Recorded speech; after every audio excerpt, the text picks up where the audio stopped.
Hello and welcome to Sound and Vision, episode 21.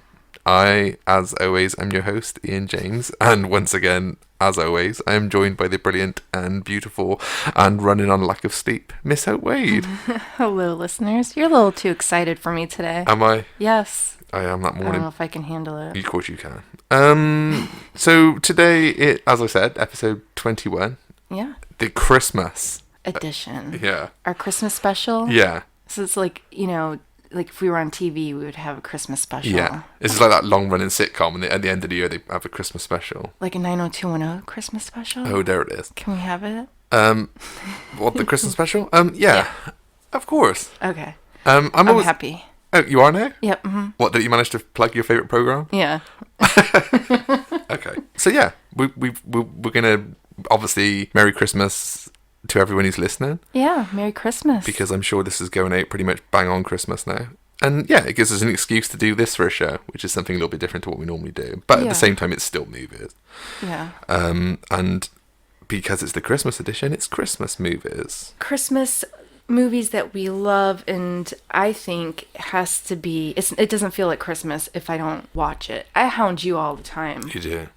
About finding that Christmas movie that I missed. Yeah. Some of them don't play here as they do in the which we've kind of only through recent conversations have found out. Yeah, which is shocking to me. And so I have to watch those movies every year, or TV programs, and it doesn't feel like Christmas unless you watch them. Yeah.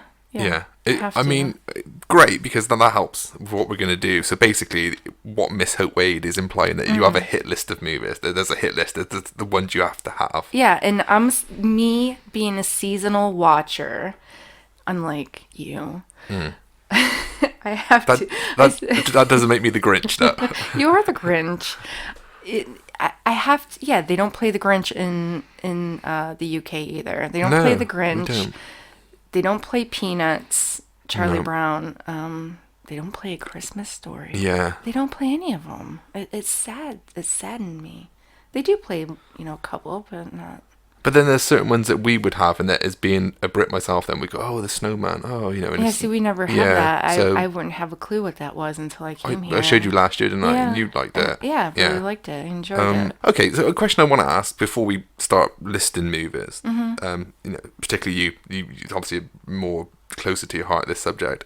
What constitutes a Christmas movie for you? What makes something a Christmas? Because this is what I want to discuss. Because recently, as people who know us will know, we got dragged into a series of arguments in the last year with people who disagreed with us on what makes a Christmas movie. Well, no, they asked a question and they disagree with my answer. So for the viewers who have no idea what we're talking about, just tell them a little bit of what the story is. There was a question about Psycho, Alfred Hitchcock's Psycho, and they asked, do you think it's a Christmas movie? And they thought it was a Christmas movie. Who in their right mind thinks that Psycho is a Christmas movie? I never thought about it in my whole entire life. Because it doesn't even warrant thinking about. Just because there was mistakenly some decorations in the town. In the street scene. In the street scene that he was filming, and it was mistakenly in there. And so he had to put the date, because I think it was originally, I read it was supposed to be in January. Okay. It was set. But instead, he did December 11th just to establish of why those Christmas decorations, which was very thoughtful, of him. And he had to keep those. He couldn't reshoot, I believe. And that's it. Nothing else. There was Norman didn't have a Christmas tree. He wasn't playing Christmas music. He didn't decorate the Bates Motel with Christmas lights or anything. But I mean, just slightly opposite. It would have looked awesome, though, wouldn't it? Imagine the Bates house with pretty lights on it. Oh, yeah. It would have been great.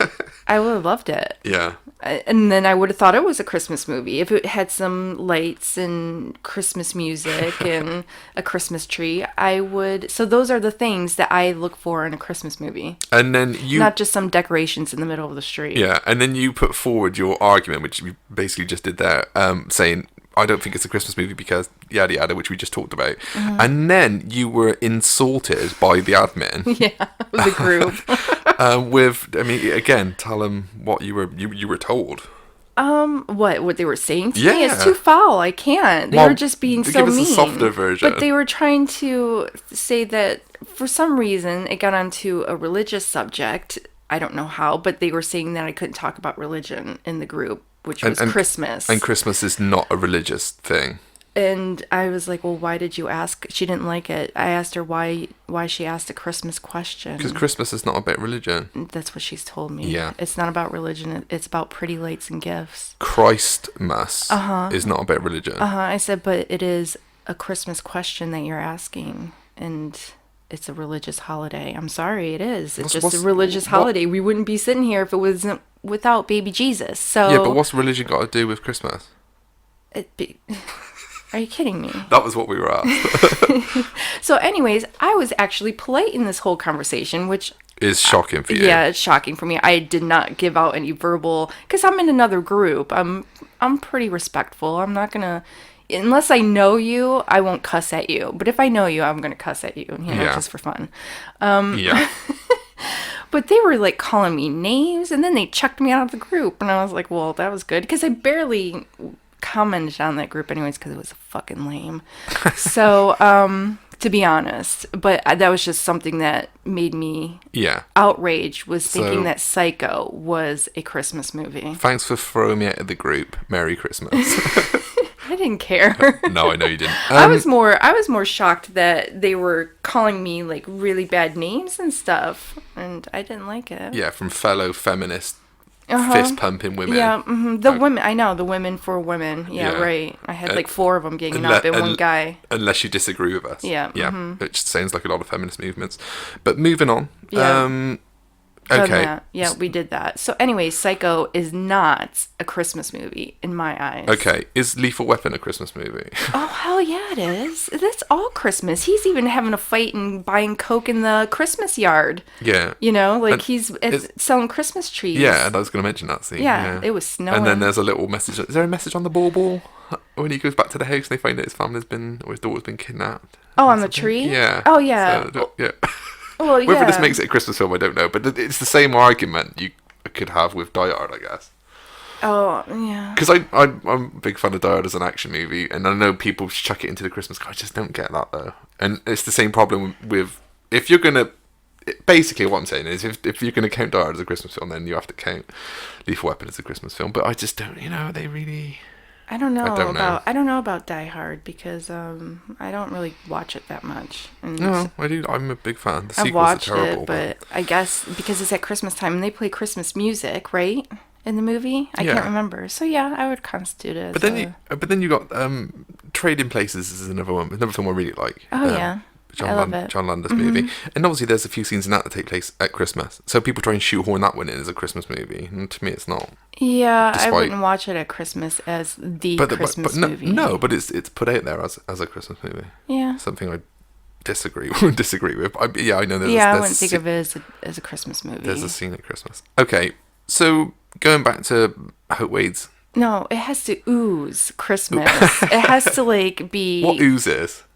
Constant music and pretty Christmas trees lit up and all of that good stuff. And everybody saying Merry Christmas. And then it's not fucking Happy Holidays. It's Merry Christmas. Yeah. Yeah. So that's the who's...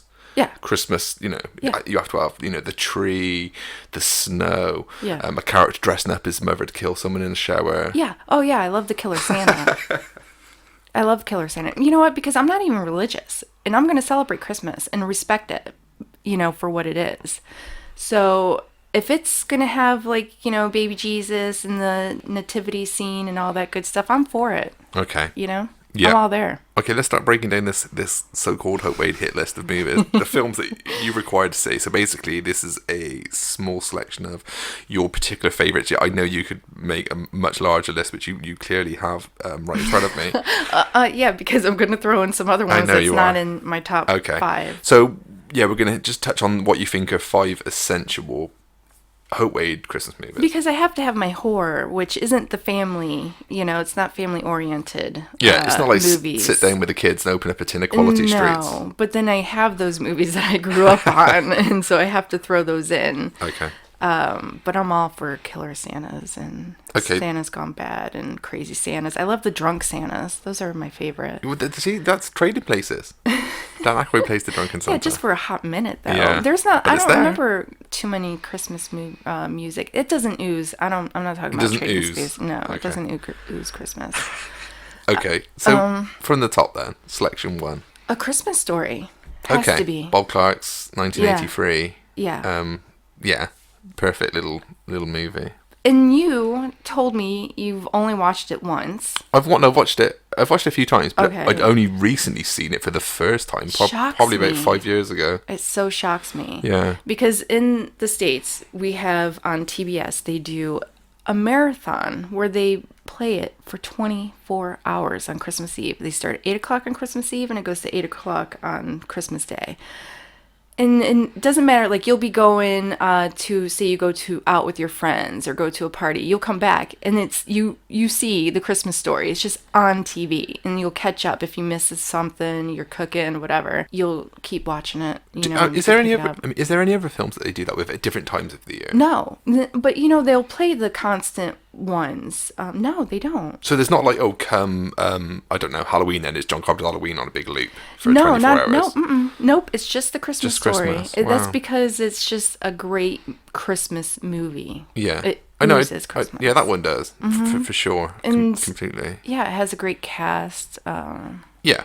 Dermot McGavin playing the dad, who I really like. Yeah. And Melinda Dillon playing the mum. Is it supposed to be set in the 50s, I think, right? Yeah. Yeah, because he wants to rep back. And it does touch on that 1950s, like, Americana, the small town postcardy kind of town with the snow. And it's very, as Hope Wade has been saying the whole show, it oozes Christmas. Because essentially it's kids a narrative told, narrative told tale of Christmas with one family told from the viewpoint of the child, but as an adult looking back, isn't it, if I remember correctly? Yes. Yeah. Yep. And he takes you through this kind of Whitney written story, that takes place over sort of 10 days of Christmas. Of what it was like to look at the big displays in the Christmas so it's store. Christmas from a child's point of view in the 1950s. Yeah. And like you said, what it is trying to do, it does very well. Yeah, because, you remember that as a kid. And I know my mom probably remembers it growing up in the 50s, like looking at the whole Christmas displays that they would have. And the boomer generation. Yeah, the boomer generation. And the malls that would have, like, the Santa and all of that. Yeah. So, yeah. And it was just, it's really good. So number 1 spot, A Christmas Story, 1983. Yeah, and I will watch it 24 hours straight. I don't care. Like, I can watch, that's one movie I'll just watch over and over. You never tire of it? No, never. I can sit there and watch 24 hours of that movie. Yeah, I mean... Could you? I don't think I could watch any movie for 24 hours. And I love films, but I don't think I could watch the same one over and over. And that's I think that, as far as me and you are concerned, that's one of the slight differences between you. You can regularly watch a film. Yeah. Which is, there's no right or wrong way to watch a movie, but that's one difference between us, where I'll watch a film and I'll return to it 6 years later and watch it again. Yeah, it's shocking to me. Because I already told you, I'm going through your DVDs and I'm making a seasonal box, and it's going to have all the Christmas stuff and all the Halloween stuff, and that's what I'm doing. Don't hold your breath. No, I will, and I'm going to shove it in your face every year. What, the films? Yeah, well, yeah. That's okay. That's something for me to look forward to in the new year. So, yeah, first place, A Christmas Story, completely brilliant. Like I said, I only watched it recently, read about it in various movie books for years. It was like, there's this movie, it's called A Christmas Story, and it's directed by Bob Clark, who's the same guy who directed Pork Is, but, like, for me, more so, directed Black Christmas, and so, and Dead of Night, stuff, these films in the 70s. And so to me, it was like, that's the same guy that made those movies? Yeah. And it was something I read about in the books, but always got really rave reviews. And it was, like I said, about 5 years ago, I got round to remembering it and buying it and watching it and being, this is really good. And yeah, so I totally agree. And now you've picked it, I won't pick it among my 5. But if you hadn't picked it, then I would have definitely picked it. Yeah. Because I think it's very, very good. Okay, what's second choice? National Lampoon's Christmas Vacation. The Christmas Vacation. Yeah, has to be, right? And what's your reasons for this one? It's just funny. It's so funny. Yeah. Chevy Chase, It's just great cast because how John they Hughes changed. again. Of course, John Hughes. He's genius. How he has kids through everyone, and I didn't like the kids in this one. The different Audrey and because they keep recasting Rusty. the kids. Yeah, they recast it, which we mentioned in a podcast before, didn't we? I think, I'm not sure if it was the John Hughes one even. It might have been a different podcast, but in the past I think it was John Hughes one. I'm sure we've touched on another one as well, where we said the kids' ages even change. Yeah, I know, because Audrey's Russ is always the older brother, isn't he? Until the third one, this one, and then suddenly he's the younger brother. Yeah. And I absolutely love Juliette Lewis, and I don't mind Johnny Galecki. Before okay. he on the Big Bang Theory. I like him better in Roseanne, but yeah. Did you like him in Big Bang Theory though? No. When he got really nasal. No, I don't watch that show really. Yeah, so I didn't really care for the kids in it. I didn't think they were that funny for some reason. They didn't really have a major role. There was maybe 2 little parts that they had where I think in European, in the other one, there was more of a focus on them. The European one for sure. I totally agree. In the first one, you had Audrey and Anthony Michael Hall, Yeah, and Dana Barron. Mm-hmm. Yeah. I think they had more of a role in it, where these two didn't have much of a role in this one. And I just didn't care for them. Okay. But, I mean, obviously that makes you sound like you're selling that you don't like the movie, but of course my God, I love the it. movie, yeah. Yeah, because it's so many other characters. Yeah, I was just about to say that. Because it have... plays on the bigger part of the family, doesn't it? Mm-hmm. Where Eddie, once again, played by the brilliant Randy Quaid. Yeah. Who kind of steals this movie, in a way. Like, he's the one thing most people remember about Christmas Vacation. But I know you're going to mention the older relatives that come and stay with them, played by also E.G. Marshall, Doris Roberts, William Hickey. So good, and even Laura Dern's mum, who interestingly enough, Diane plays Diane Chevy's Ladd. mom. Yeah, even though she's sort of 2 years older than him, so she must have had Clark, or Chevy Chase, when she was 2. Okay, great casting. I didn't even think about that. I always did, because all the other members I just mentioned, Doris Roberts, William Hickey, were obviously older. And when I used to watch it, I think that's Diane Ladd there. I think, well, she ain't that old. Yeah, I didn't. If anything, she should be playing the Beverly D'Angelo role. But anyway, it is what it is. Everyone fills the parts, and I love Beverly. And they're all really funny. Yeah. Of course. Yeah. And it's just written well, of course, because it's John Hughes. Yeah, he always touches the funny bone, doesn't he? And again, he's kind of again, this film oozes Christmas. Can we use that word anymore? Of course. How many more times can we squeeze that in before the show ends? I don't know, but I'll do it. 30 times. Okay, keep count. But yeah. No, take a drink every time I say ooze. Yeah. Like a shot. Yeah. Or a small sherry or something festive and Christmassy. Mm-hmm. Or eggnog or whatever you got in front of you. Listen to this. Yeah. But again, it plays on the family kind of, getting together for Christmas. It's kind of similar in a way to A Christmas Story, even though it's completely different stories. But again, it's about family at Christmas. And I think, I know the Christmas movies that you've picked so far have that kind of thing that you relate to as a child growing up and what you remember Christmas being. Yeah. The family getting together. And especially with, like John Hughes, the kind of things that go wrong. Yeah. At Christmas. Isn't there always something that goes wrong at Christmas? Always. And families are always arguing, even though it's meant to be this perfect time when we all come together. I know, that's the time where you guys do argue the most. Yeah, completely. Everybody. I remember my mum and dad ripping each other to shreds Christmas Day. It's like just, I don't know why that happens. That Thanksgiving and Christmas is brings out the worst in family. It's meant to be coming together. I know, that's the whole thing of it. I don't get it. It's just silly, but it's great that those two movies are celebrated to the extent where that's all you see sold at Christmas now is like a lake lamp, the moose mugs from Christmas Vacation, and the lake lamp from Christmas Story, and just everything's decorated with those. I also think Christmas Vacation is grown since it was first released in 1989. Mm-hmm. I think that film's grown over time and become more popular. In the 2000s. Yeah, I think it's became a bigger film now. Even though we, like, same as yourself. I mean, my family enjoyed it when we were younger and we watched it. But now it's, like you said, it's more of a pop cultural thing now. You see pictures from it and images from it and quotes from it.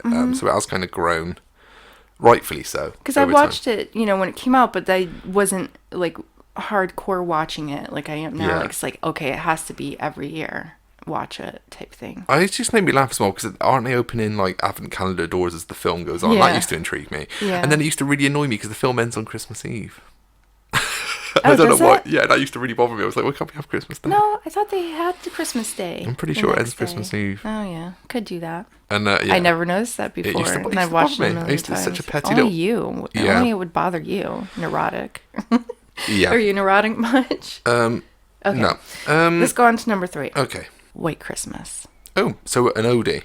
Yeah. Yeah. We're going to go for the 1954 White Christmas remake of the Fortis movie Holiday Inn. Yes, which I love pointing out every single time.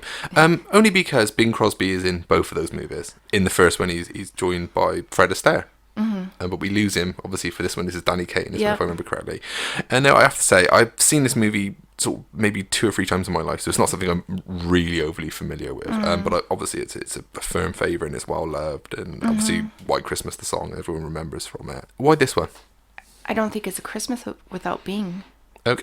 It's that simple? Yeah. Okay. It's him. Okay. He makes it. And his voice is just dreamy. Yeah, no, it's perfect. Yeah. I completely get that. And he has that perfect, what is it, like that crooner kind of voice, that deep, just, it's just so good. It melts your heart. Did you ever want Bing for a dad? Yeah, I would. Okay. I would have Bing for my dad. Aww. He just looked like the nice man that sung Christmas songs all the time. I don't think he was, but I don't want to destroy the myth. I could just see him walking around singing Christmas music all day long. I'm sure he didn't do that in the middle of August, but but he does that, my favorite version of Little Drummer Boy with I know, David I was just going to Bowie. get there for a second, just to stray off slightly into Okay. music, which is what we can do because we're saying the vision. We can do this. Yeah. Obviously there's that famous Little Drummer Boy with Dave Bowie from 1982 or something. And there's a famous video. Do you remember the video? Of course. Where Bowie turns up at his house. Yeah. Just hilarious. It's just silly. I know. And watch it back now, right? And if anyone's not so noticed cheesy. it. But watch it back if you're not going to get what I'm saying now. But as they sing the song, watch how both of them don't hold eye contact the whole time. It's hilarious.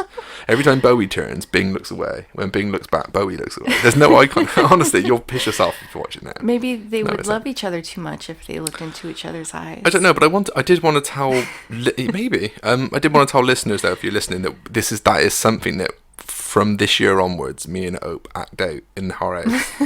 She plays the American Bing Crosby, and I turn up as Dave Bowie, and she lets me in, and we do the song. Are you saying I'm old? No.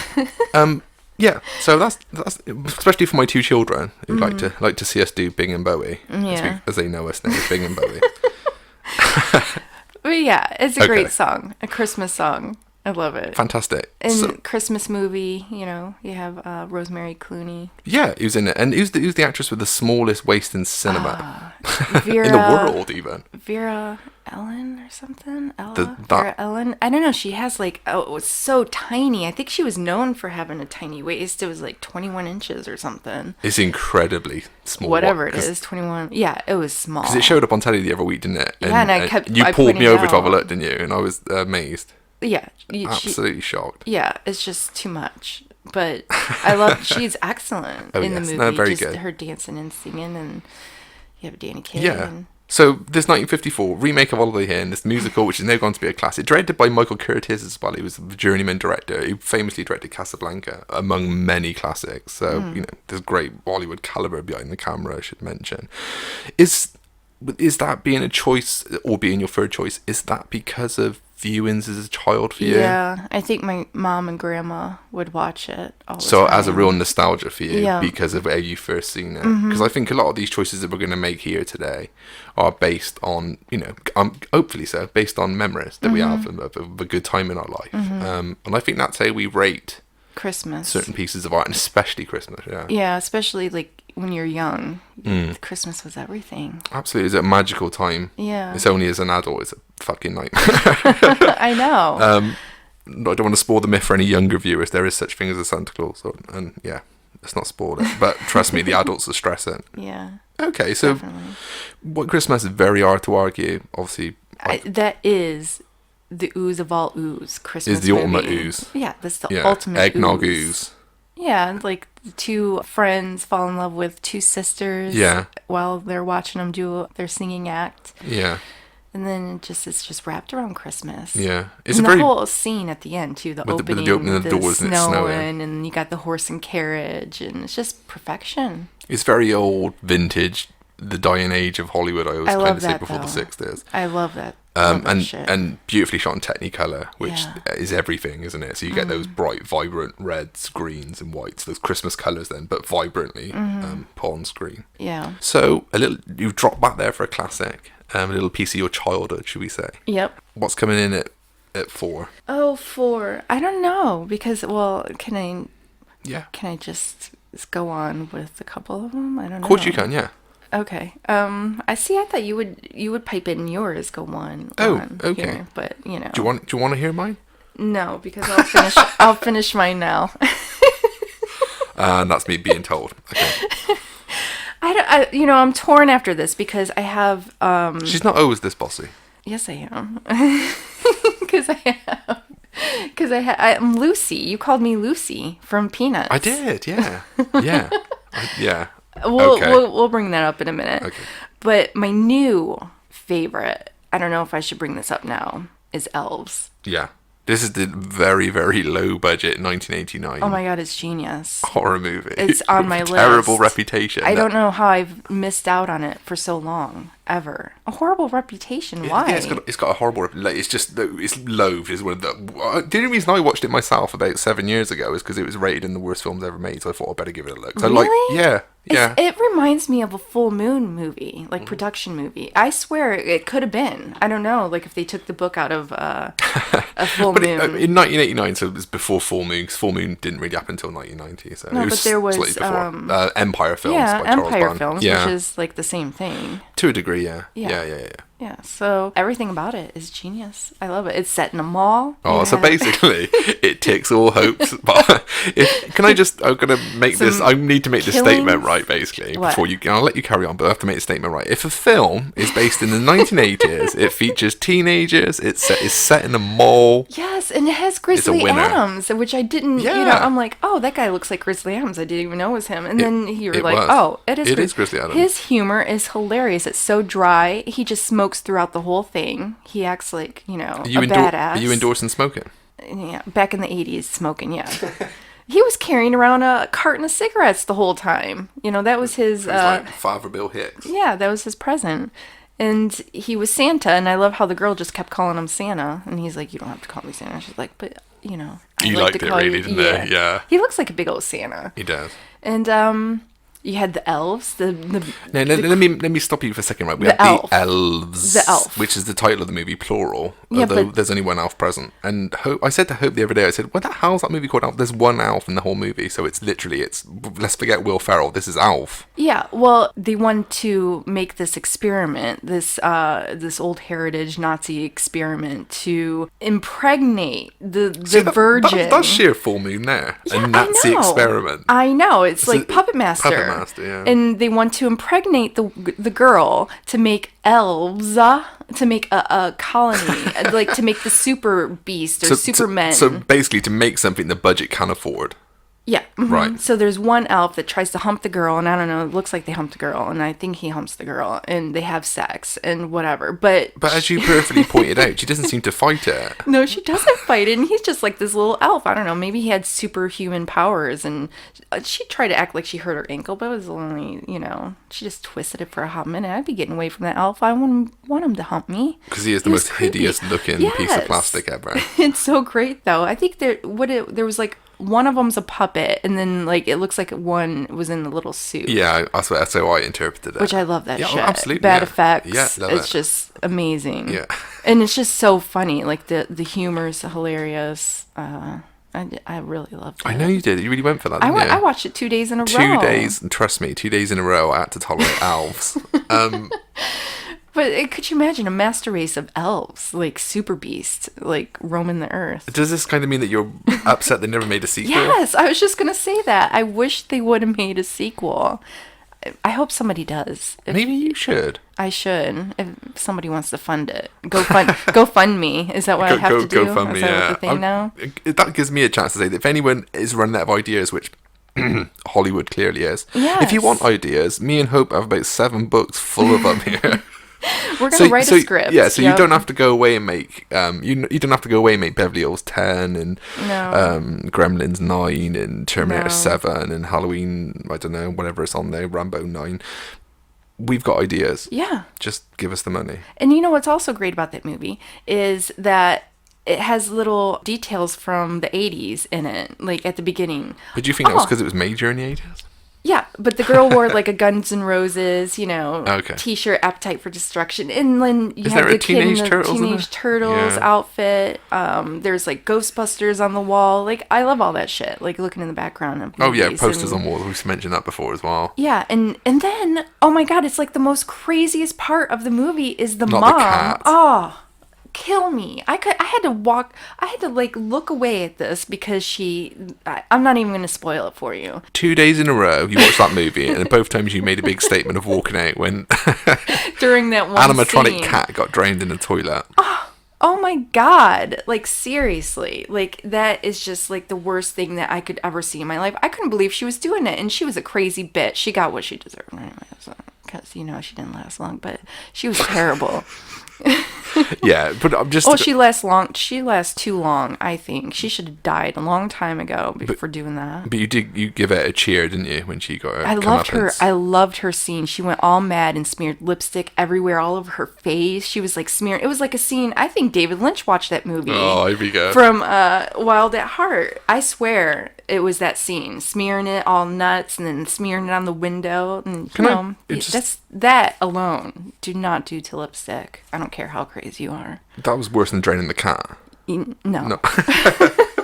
Okay. Second worst thing of it. But yeah, excellent movie. Gotta watch it. Okay, so there's some endorsement. Anyone who likes cheese in the 80s or like elves, which only gives you one more choice to make officially. No, I'm gonna make 2 more choices. Okay.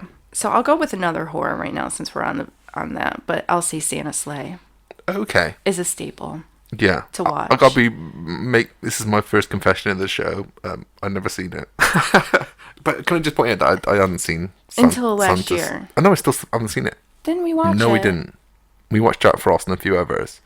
And I'm not talking that morose talking, cheesy Michael Keaton one. I'm talking some Full Moon one. And it had Adrienne Barbeau. Yeah. Was she in that? Yeah, for a hot minute, I think she was. I think she was one of the sheriff's sidekicks. But just let's bring it back to Santa Sleigh for a second. This is a movie with Goldberg from the Was this funded by WWE? I know they got a co-production thing, haven't they, going on? So I'm guessing that's probably what this was. I can't remember. It might have been, but it was genius. Okay, so it was Santa gone bad. He's like a demon. Okay, so before you spill your guts on this one, which I know you're dying to do, like I'm having to hold you back here. Yeah.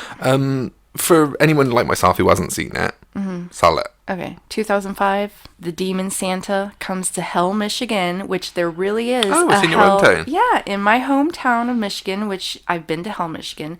They didn't actually film it in Hell, Michigan, of course. Can I just say, have you ever used the expression, I've been to Hell and back? Yeah, I have. And you can actually when you go visit Hell, Michigan, they have like a little store there that you can send postcards, and they stamp it that it's sent from Hell, and they actually burned the end of the postcard. Nice. Really good. Yeah, with the candle. Gimmicky, but brilliant. Yeah, so brilliant. So there is a Hell, Michigan, but they did not film it there. Okay. I forgot where they filmed it. Maybe Canada. No. Okay. I think Canada. Everything's filmed in Canada. Probably. Yeah, he was hiding on the boat still. And so there's the demon Santa. He made a deal with an angel a long time ago. He lost a bet, and he come back for revenge type thing. Yeah, so he can cause havoc. And what's best about this movie, because it has Goldberg. He plays a great Santa. The WWE wrestler. Yes.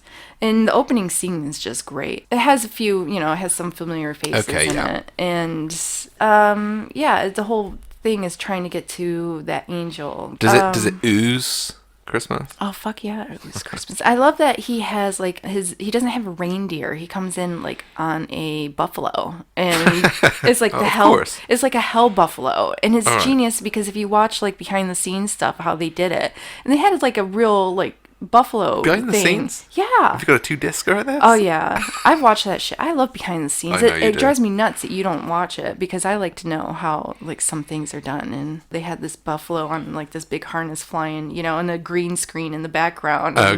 And so he's like flying through the air in the movie, but then it also has good soundtrack. Does it? Because normally with WWE products and stuff, it's normally a metal based soundtrack or alternative heavy rock soundtrack. I can't remember if it had really metal. It wasn't. No, it wasn't really metal.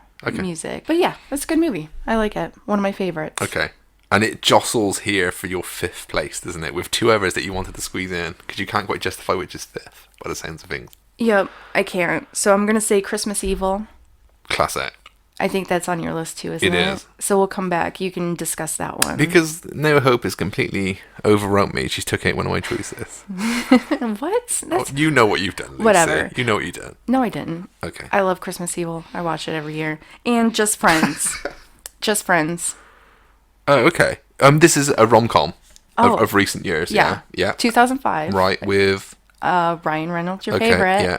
Love him. Amy Smart, Anna Faris. Okay, so a lot of familiar faces within that little subgenre of comedy romance stories. So funny. And it's set in the 90s. They start out as kids and how he has this crush on this girl in high school, and he was overweight and she was always like the popular cheerleader kind of girl, so they were just mostly friends. They were just friends, never romantic. Hence the title. Mm-hmm. Okay. And so he gets older, he loses all the weight, he becomes this studly guy that lives in California. Why does he have to lose the weight?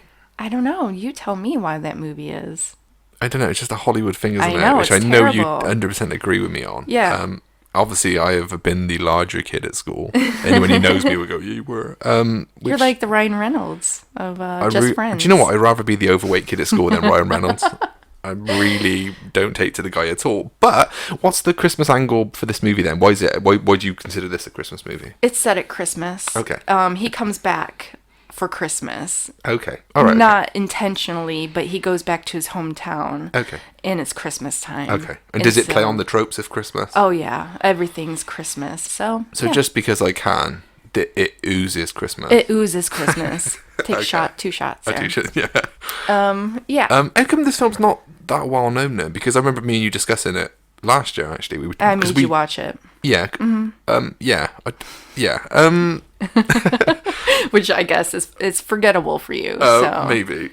Yeah. But hey, different strokes, different folks. I really love it just Okay. because I think Anna Faris and Ryan Reynolds make a good comedy. Good chemistry? Yeah, they have good chemistry.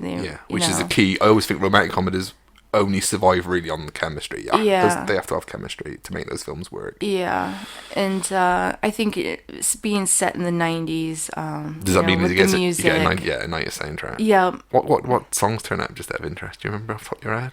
Oh God, there's a Boys to Men song, it gets no more 90s than that. Yeah, no, Boys to Men. I forgot, but there's a couple 90s thrown in there. And then, and that adds to the old experience. Yeah. Okay. Yeah, it's a good movie. If you haven't seen it, watch Just Friends. You'll laugh.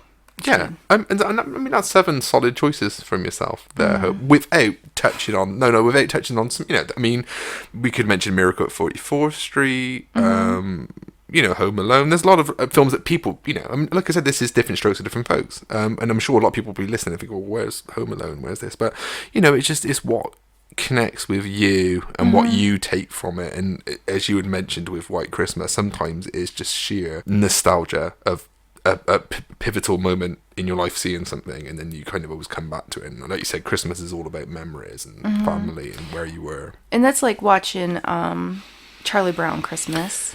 Yeah, because picking Christmas movies, but just picking shows, programming that TV programs. Yeah, that were on around the holiday time. And I guess you guys obviously Hope being the American. Peanuts is a pivotal part of almost like the pop culture. Which I just showed to your children, and they were loving it. Yeah, they did. They both really liked it. Yeah, and so just I liked a it show from from what was it, made in the 60s? Yeah. That is still. I mean, I personally speak for myself, because I said to you, we never knew it was Peanuts. We always just called it Snoopy, and it would play sporadically over the years on English TV. It would play. We knew who Snoopy was, Charlie Brown, but it wasn't like, it wouldn't be happening every year. And when we caught it, it was always like a treat. And the Christmas, Charlie Brown's Christmas, which we, like you said, watched on the weekend, I had seen it. I hardly remember it, but I know I'd seen it because of the tree, scenario with the tree. But like you said, I mean, I love Charles Schultz and Peanuts anyway, and I've grown to like that more and more as I've got older. There's something about the simple animation, but the adult scenarios and humor that are in it that really appeal to me. And I love that flat kind of 2D animation that we don't really make that now because it's too old-fashioned now. And I'd say it struggles to hold kids' attention, but I have an 8-year-old and a 2-year-old, and it completely held it. They both really liked it. Yeah. So yeah, that's good. Yeah, I'm happy with that. And I kind of 100% know what you're trying to say with something like that. The short animated piece that it is. It's great. And I don't like that you call me Lucy because she's the most hated character of the bunch. And nobody likes Lucy. I am not like Lucy. Wasn't there a show I Love Lucy?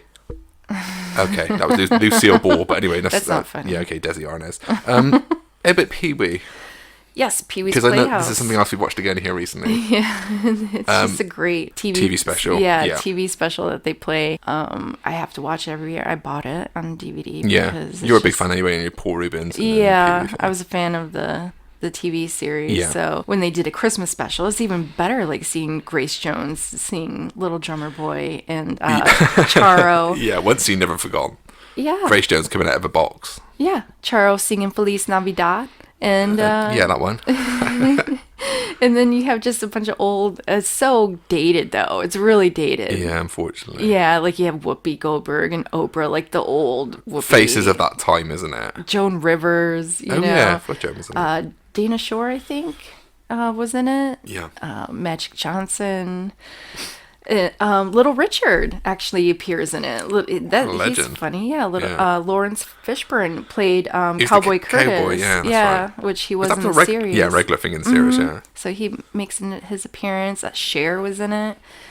Yeah, so they roped in a lot of faces of that time. Yeah, for the and special. It's funny, because he kept getting fruitcakes, and he doesn't like fruitcake, and he was like, ugh, fruitcake again, and just which a lot of people don't like fruitcake. No, I personally love it. Yeah, I like fruitcake. Yeah, do you do a Pee-wee impression before we finish on that? No. Okay. Also, don't push your luck. I tried. You also like the animated short movies of Jules Bass and Arthur Rankin, like Frosty the Snowman. Oh, we kind of mention those as well because we both have a shared love of those, don't we? Yeah, Frosty especially was the best. Yeah, the Jules Bass directed little movies. I really like Little Drummer Boy as well. They did. Yeah. The Grinch, which we wanted to mention, which is obviously a short animated 25-minute movie from the 60s with the voice of Boris Karloff. Yeah. Which is great, and I do really like that one. And again, like you said, it doesn't play over here. That was something else I had to seek out. Yeah. How can I not seek out something that Boris Karloff was involved in? Yeah. Being a big fan, and yeah, I really like that one too. And I'd rather have that 25 animated short than Ron Howard's bloated 2-hour movie with Jim Carrey, which was fucking hideous. Oh yeah. No. Sorry no, if anyone's a fan, but not for me. Yeah. Love the 1968. Old cartoon. Yeah, Boris Karloff doing the voice. Fantastic. Yeah, brilliant. All of those cartoons were great back in the day. Yeah, I think so too. Maybe we might be slightly biased because I'm sure people are going to be shouting for Polar Express as we. Oh my god, I was just thinking about that. I hated that. It creeped me out. I fucking hated that shit. Because it's early CGI animation, and the kids look like zombies now when you watch it. It's kind of freaky. I don't like it. Yeah. Thank you. But I know it has a big fan base though, so it does. I can't say no more than that, really. Yeah, just not for me. Okay, so before I just give a list of my favourite movies, yep. I just want to point out a few that are not going to make my list because we need to mention them. Oh no. Alf. What? With Will Ferrell. Oh, I thought you were talking about my elves. No, plural with the S. Elf. I can't do it. Really? I hate Will Ferrell. Sorry. I've said it. There you go. It's out there. Me. Shocking. I can watch it. It's not one of my favorites, but I can watch it. My son loves it. Yeah, so he I have to tolerate it. But it's hard work for me. I'm clenching my fist under the table as I watch it. I'm so angry. Another one that's not going to make my list. Mm-hmm. Love Actually. Yeah, I've never seen it. I don't have a desire. Can I just say that Andy Wyatt, you need to sort it out, mate. Yeah, I don't know. What is that all about? Maybe he has like heart feelings for, what's his name? Andrew Lincoln is in it, isn't he? Or is it Hugh Grant? Hugh Grant. Oh yeah, he has heart feelings for him. Okay, that awful monstrosity that got a name check earlier on with Michael Keaton and Jack Frost. It's just hideous. We kind of like were watching it the other day for some. Yeah, but I think we were watching it with Drop Jewels. It's just like, is this really being made? I mean, Ope throws out the best question ever when we were watching it. She said, "Would that snowman really be accepted in society?" And the answer to that question is no. Because he travels all the way to the hockey rink. Yeah. And he's like burning on the way there. And he comes down to watch his son play a game of hockey. And he's traveling to the hockey. Yeah, because he can't miss his son's game. And I said, how does he fit into society? Well, nobody stops him. Nobody even stops to say, the fucking snowman's walking. What did you say? Is there really a talking snowman? I said hope. I said, let's not worry about him fitting into society. I'm more worried of the fact that you were even considering that the snowman would talk. Which says a lot about hope. Those questions bother me. Anyways, I think I cursed throughout the whole movie. You did. And then you were horrified to even think that Henry Rollins would have anything to do with it. Oh my God, Henry Rollins. But he's there. He was there. Waving his black flag. What is he doing in that movie? Jingle All the Way. I love Jingle All the Way.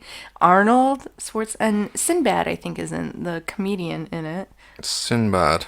Yeah, Sinbad. Not the Seventh Voyage of Sinbad. No. Okay. I think it was him that was the comedian, but it's so funny. Arnold, one of my favorite Arnold movies. Which is a story of a guy trying to get his son a toy for Christmas. Yeah, and it looks a lot like Buzz Lightyear. Nope. Iron Man. Oh, okay. Yeah. Can I just, my only point we want to make about this one is just, and I've thought about this before and I haven't asked you, so I'll ask you now while you're on air and put you on the spot. Oh, no. A movie about a dad trying to buy his son a present, right? Which is aimed at kids, okay? So do kids need to see a movie where dad's going out and buying the present? Because doesn't Father Christmas do that? So are we destroying the myth while we show our kids? Are we destroying the myth? Why can't he also buy a present? Is that maybe he was gonna... Does that shit work in America? Maybe he was gonna put from Santa on it. Yeah, but the kids that are watching it with us at home, why is he getting it, Dad? Why is his dad getting the toys? Because Dad can buy toys too, not just Santa. Yeah, that really doesn't work here. Okay, so I'm not going to pick it anyway, so let's not... Yeah. I just had to put it out there. So my choice is... I don't know.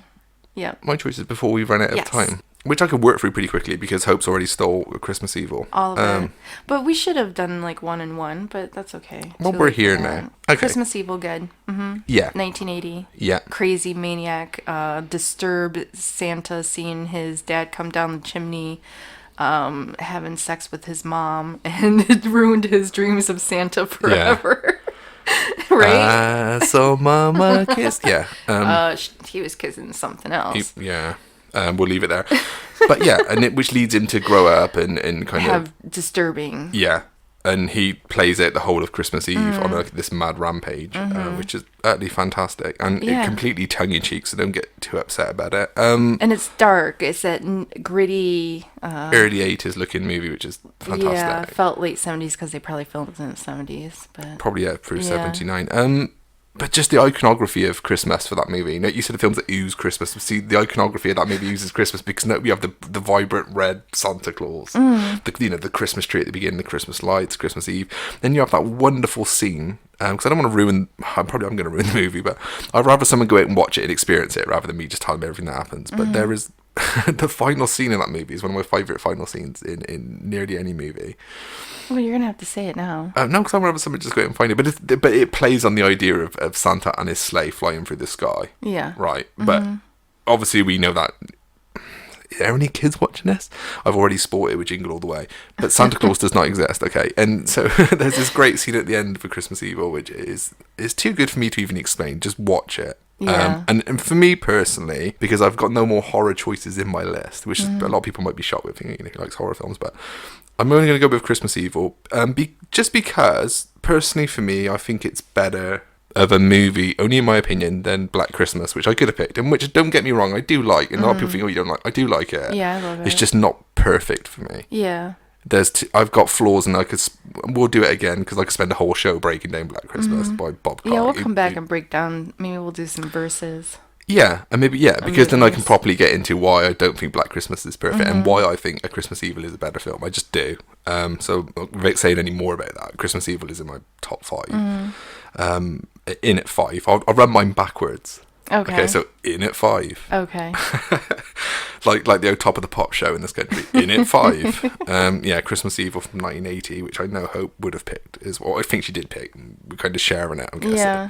Because we do a lot of sharing in this house, don't we, Hope? Yes. Sharing's caring.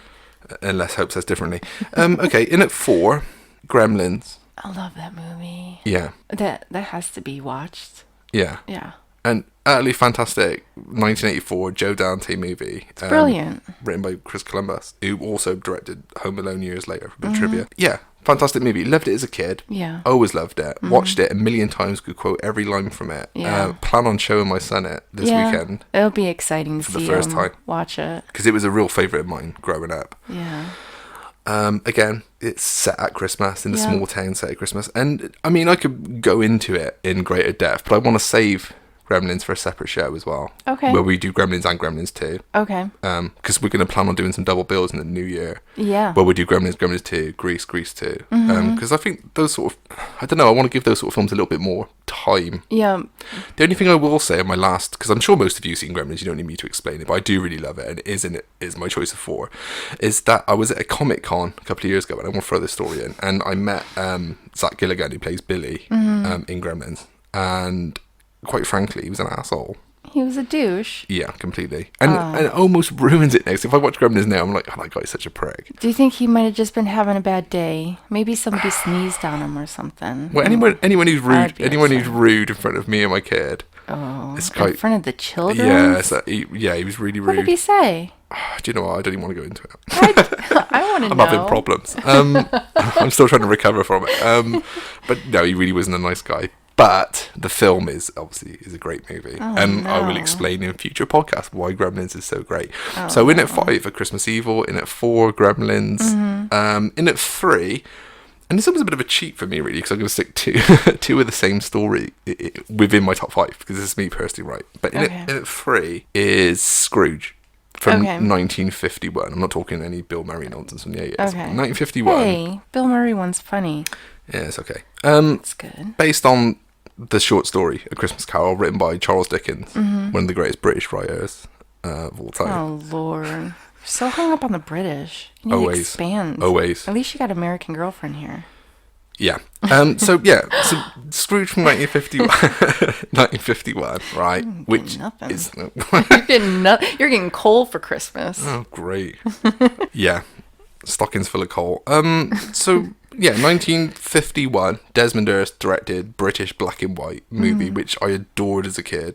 Like I said, it's because I love that story. I've read the story numerous times, so I'm quite obsessive about that particular story. And I love the 51 one because it's the one I grew up with, and it's the one where Alistair Sim plays Scrooge, who's another British actor I really love, and he's so perfect in the role. And I kind of talk about this and my second choice at the same time, because my second choice is A Christmas Carol, which is people say it was the same film, but they're two completely different versions. Is that the 70s one? No, it's the one from the 80s. 80s, okay. Yeah, which is, for me, the best adaptation of that book, for me personally, is A Christmas Carol from 1984, directed by Clive Donner, with George C. Scott as Scrooge. And the reason I picked that one and the 51 version, because I'm picking the same story twice here, and this is coming from someone who hates remakes. Yeah, I get it. But they're almost two completely different tellings of the same story. It's really hard for me to break down and explain why I'm doing this, but they would both be in there. 51 version, principally the nostalgia thing, like you with White Christmas. It was something I seen as a little boy, and it stuck with me, and I loved it. And I think Alistair Sim is the definitive Scrooge. He's the best Scrooge. Yeah. Full stop. So that's why that one gets in here, okay? You did mention one from the 70s, and there was a musical version in the 70s with Albert Finney, who I absolutely adore as an actor, but he's so miscast as Scrooge, it doesn't work for me. Okay. Because he's not right for Scrooge, even though I love Finney. I was probably thinking of the 80s one, because I can't see me liking the musical one. Well, I know, from a White Christmas fan. Yeah. So you have your moments with musicals. I do. I have my moments. You do. Hairspray, White Christmas. Grease. Okay. I'm good. Yeah. No, that's fair enough. And in it, just before I get my head bitten off, in it too, I had to look. A Christmas Carol, which is the 1984 version with George C. Scott in the lead, and I love George C. Scott. He's not quite Alistair Sim, but he's a decent Scrooge. Okay. But this one works for me, principally for the fact that it was directed by a really good director in Clive Donner, who's far better than Desmond Hurst, who did the old one. So we got a decent director, a good Scrooge, a solid Scrooge, but a wonderful supporting cast. David Warner, who almost played Freddy Krueger, as I pointed out the other week. Susanna York, Edward Woodward, Angela Pleasance, which is Donald Pleasance's daughter. Frank Finlay. It's just got a really good cast. Joanne Whalley, before she became Joanne Whalley Kilmer, Val Kilmer's wife. great British cast, great locations as well. It was all shot in Shrewsbury, which is very, very close to where my dad lives. And I've actually walked around that area, and it still feels like that film. So that's a massive part of it. And also visited Scrooge's grave, which is still there. Oh, nice. With Ebenezer Scrooge scratched on it. Great. So it's fantastic, yeah. And see, again, it's that appeal, because I feel slightly more personal to me, because I've been to the locations. I love the cast, I love the director, I love the story first and foremost. Yeah. So that is my choice too. I just love A Christmas Carol. Absolutely love it. It's so good. And that leaves me with one choice at the number 1 spot. So in true Top of the Pop style, it's A Christmas Evil at 5. It's Gremlins at 4. It's Scrooge at 3. It's A Christmas Carol at 2. And Ian James's favourite Christmas film of all time is... I'm excited. Oh my god, I was waiting for that. It's a Wonderful Life. Oh. So obvious. Oh, Ian. Oh, it's so obvious. Yeah, I know it is. But, right, bear with me. Okay. Because I know a lot of people can have a problem with this. For the simple fact that I've even mentioned to Hope when we were discussing this, doing this. Does it ooze Christmas? The last 15 minutes do. The rest of the film, not particularly. But, right, bear with me on this. I think it embraces the spirit of Christmas. Now, it sounds like such a cop-out to some, but anyone who knows the story doesn't need me to break down the whole story. But, you know, it's dealing with this one guy who hits this point in his life where he suddenly feels useless, and that his whole life has just been a complete waste. Yeah. And that only at that seasonal time when everyone feels a bit warmer and a bit more receptive to that time of year, does he realise, by the guidance of Angel Clarence, see, he's got an angel. It's not just Santa's sleigh with an angel. That he becomes aware of what, you know, what good his life has been and how many people he's helped during his life. And it's only at this moment does he realise that if he hadn't been here, or if he hadn't been born, none of these things would have happened. Because all his life he's made sacrifices for other people. And it's a wonderful movie, as it's, excuse the pun, It's a Wonderful Life. From 1947, directed by Frank Capra. He was one of the great American, even though he's not American born, he was one of the directors who embraced American culture. Did Mr. Deeds Comes to Town, Mr. Smith Goes to Washington. So he made, you know, Americana heroes, the likes of James Stewart, Gary Cooper and stuff. And so for the 30s and 40s then, he was a very... No, I know a lot of people don't like him as a director because they say he's very schmaltzy.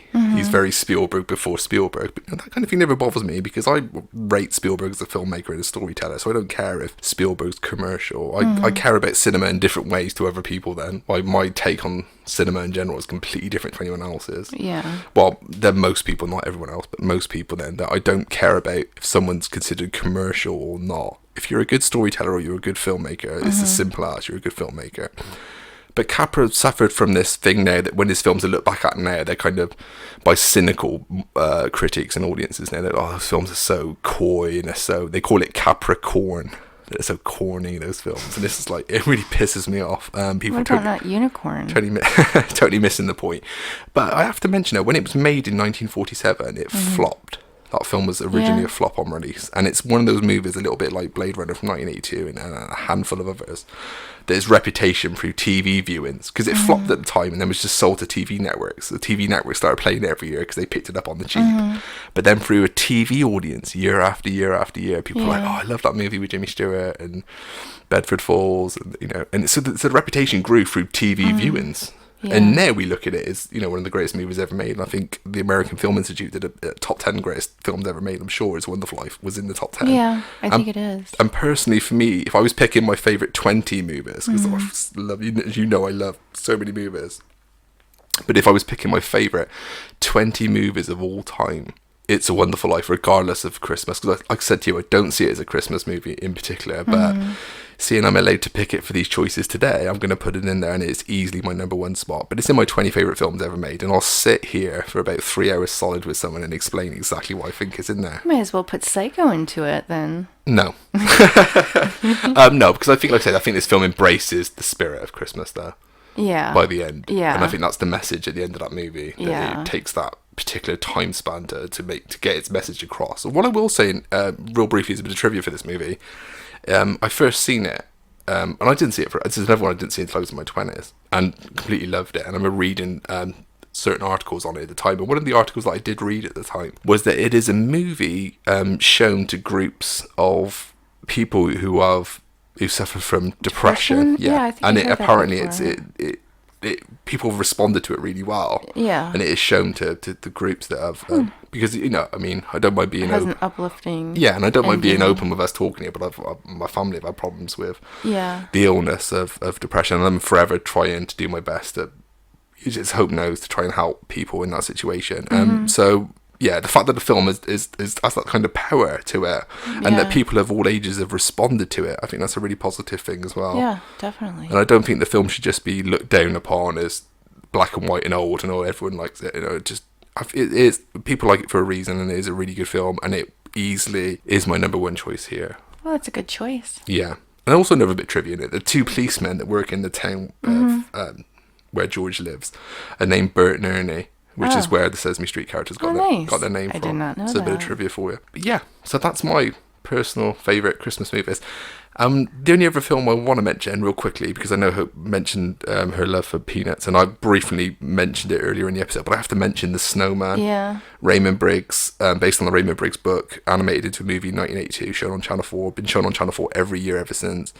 And from the age of 8, I think it was when I first watched it, I've watched it every year since the age of 8, and I absolutely adore it. And if that was a choice as a movie, it would have made my top 5. But I know it's a short animated movie, so if that count, I don't know if that counts or not. But it's just something that reminds us of definitely, Christmas, because I Charlie Brown Christmas is for the just same reason. A staple of watching since I was a young kid, and they play it every single year. And it touches me as well, because I'm a massive fan, as you know, of Raymond Briggs as a writer, and I got all his books too, and I know it's a personal project to him as well. Yeah. With various themes in it, I could go into now, but I won't. But as a piece of animated TV, it really touches me, and I just think it's magical, and I love it. Yeah. I really can't say enough good things about The Snowman. No, just like you guys don't get certain things. Like I don't remember seeing that played on our TV. That was the first time I watched it, was last year. So it's just weird how we both have our different favorites. Because I'll of growing up with, to an almost different degree, our cultures are slightly different, which is what makes the coming of me and you together. So I'm getting all Christmassy now. Makes it extra special. Makes it extra special. Hope and Ian and Christmas and the Americans and the British. We're kind of pulling the nations together. But we're the same, but not the same. We're the same, but not the same. Absolutely. So, I mean, is there any other? Am I missing anything out here? I'm sure I am. Someone's going to shout. I'm sure if anyone's listening to this, well, there's like a Miracle on 34th Street. Yeah. That's always with a small Natalie Wood. Yeah, the 47, the old version. Yeah. I know it's so bad because I can't think of the guy who plays Santa Claus, or Chris Kringle, as he's known in the that movie. was always played on television and watched, but it wasn't one that I would. Ed McGuinn, by the way. I would look out. Just come back to me. That I would look out for, but I mean, I would watch it when it comes on TV and thought it was sweet. Yeah, for sure. Which is a good one. And then there's always like the scenes like in movies, how you said, A Wonderful Life, but then there's one of my favorite scenes, Christmas scenes, is in Female Trouble, but that doesn't ooze. Christmas. It doesn't ooze Christmas to me, but it has like the perfect, little Christmas scene in there. Like she wants her cha-cha heels and trashes the tree and stuff. Yeah, and tells her mother to fuck off and everything else, which is what you would want to do with that. Which also, we must give a mention to, I personally will anyway, Meet Me in St. Louis by Vincent Minnelli, which has an awesome Christmas scene at the end. Judy Garland. Yeah. Mm-hmm. Which is absolutely fantastic. Yeah. But I wouldn't think of it as a Christmas movie. No, because it's obviously it's a film of 4 sisters at the turn of the century that lived through 4 separate seasons. It's a beautifully shot, very old-fashioned, Technicolor Hollywood movie by the great Vincent Minnelli. But there is a sequence in that where we get the original song sung by Judy Garland. Have yourself a Merry Little Christmas. Yeah, it's beautiful. It's sung to Margaret O'Brien, which is fantastic. Yeah. And if I could have one more choice, because I know you squeezed to 7 on your list. I did. I would squeeze Meet Me in St. Louis. I'm such an old traditionalist romantic in terms of what I like with Christmas. Yeah, when it comes to Christmas, I have to go with the old stuff. Yeah, 100%. I'm gutted I actually forgot. I'm so glad I managed to remember before we finished this show. Yeah. Because it's a good fantastic. one. It's one of my favorites. I know you're a fan too. Mm-hmm. I'm a fan of Judy. Yeah. So, like you said, there's certain films that have a Christmas, at least a scene of Christmas in somewhere, which almost makes you argue for it, but you can't, because otherwise we're going to be the same people that is trying to plug Psycho in. Yeah, but it's not the same because it has to be, like I said, ooze. Shot, please. Oozing Christmas. If you're still breathing. It just has to have that every little chemistry, of everything. And it has to have Christmas music. If it doesn't have, you can have a Christmas tree and a Christmas scene, but if it doesn't have Christmas music throughout, I don't believe it. I don't count it as Christmas, Okay, well, I mean, that pretty much takes us to the top of most of the Christmas movies I love we have mentioned, so I'm really happy with that. I was going to throw out some New Year's movies to watch, but I can do that on the next episode because it'll be aired right before New Year's, I believe. Okay. Are you sure? Do you want to do it now? I can just do a shout out. Go on now. Okay. 200 Cigarettes. Which is a personal favorite yours, full stop, isn't it? Yeah. It's just, I have to watch it every year because it's just a great cast of people. You have Christina Ricci, you have Ben Affleck, you have Courtney Love, which I don't really care for too much, but I like her in it. What's his name? Who's in Ant-Man? Who's Ant-Man? Paul Rudd. And just a bunch of people. And a great soundtrack. Dave Chappelle. Oh, yeah, it's all 80s. Even Elvis Costello's in it. As himself? Yeah. Okay. Yeah, Elvis Costello plays. But yeah, that's one I have to watch every year. And then that one we watched last year, Party. I love it. Party. A British one. So an American one and a British one. American one, British one. Okay. And then you have the horror one, like Bloody New Year or New Year Evil. New Year's Evil. Yeah, those are fun to watch. So, yeah. So if you're still in the mood to be seasonal. Yeah. 'Tis the season to be seasonal. Mm-hmm. Yeah. That's me. I would watch those at New Year's just because, I have to. Mm-hmm. Okay. If you want any more information on those movies, I know Hope will put them up somewhere. Yep. I will be posting them probably next week. Okay. Brilliant. To watch right before. In our group. Yeah. If you're listening to this, think, well, where? Mm-hmm. Follow us on Facebook or on Instagram. I'll be posting it on there. Probably we have 2 groups on Facebook. We have the Sound and Vision and we have a Nightmare Cinema. Yeah. So I'll be posting them both in there. Fantastic. All right. Yeah. Well, so for episode 21 and for Christmas, just leaves me to say, have a great Christmas, everybody. Yeah, Merry Christmas. Make sure you don't forget us in the new year. No, we got lots of stuff lined up in the new year. Yeah, we have. It's going to get good. So, yeah, this is Ian James saying goodbye. And this is Hope saying goodbye. Goodbye. Look, Daddy, teacher says every time a bell rings, an angel gets his wings. That's right. Attaboy, Clarence.